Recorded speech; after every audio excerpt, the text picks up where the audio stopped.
চট্টগ্রামের সাবেক শ্রমিক দল ও বেসিক সংগঠনের নেতৃবৃন্দের মতবিনিময় সভা অনুষ্ঠিত। বাংলাদেশ জাতীয়তাবাদী শ্রমিক দল চট্টগ্রাম মহানগর বেসিক সংগঠন থানা ও ওয়ার্ড কমিটির সাবেক নেতৃবৃন্দের অংশগ্রহণে এক মতবিনিময় সভা অনুষ্ঠিত হয়েছে। গতকাল মঙ্গলবার সন্ধ্যায় নগরীর দোষ বিল্ডিংয়ের চট্টগ্রাম দক্ষিণ জেলা বিএনপির কার্যালয়ে এ সভা অনুষ্ঠিত হয়। সভায় সভাপতিত্ব করেন নিয়াজ আকন এবং সঞ্চালনা করেন হাজী জসিমউদ্দিন। প্রধান অতিথি হিসেবে উপস্থিত ছিলেন জাতীয়তাবাদী শ্রমিক দল নগর সভাপতি প্রার্থী নজরুল ইসলাম মিয়াজি।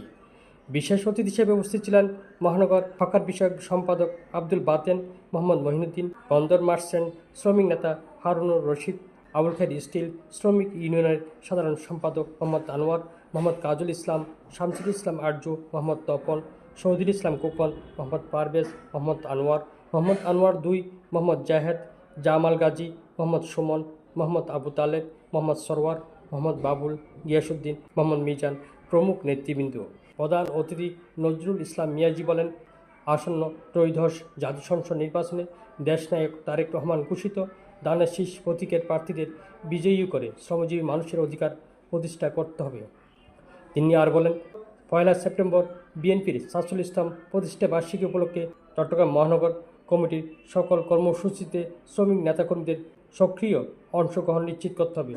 সবাই নেতৃবৃন্দ শ্রমিক আন্দোলনকে আরও সুসংগঠিত করার প্রত্যয় ব্যক্ত করেন এবং দলীয় ঐক্য ও কার্যক্রম জোরদারের উপর গুরুত্ব আরোপ করেন।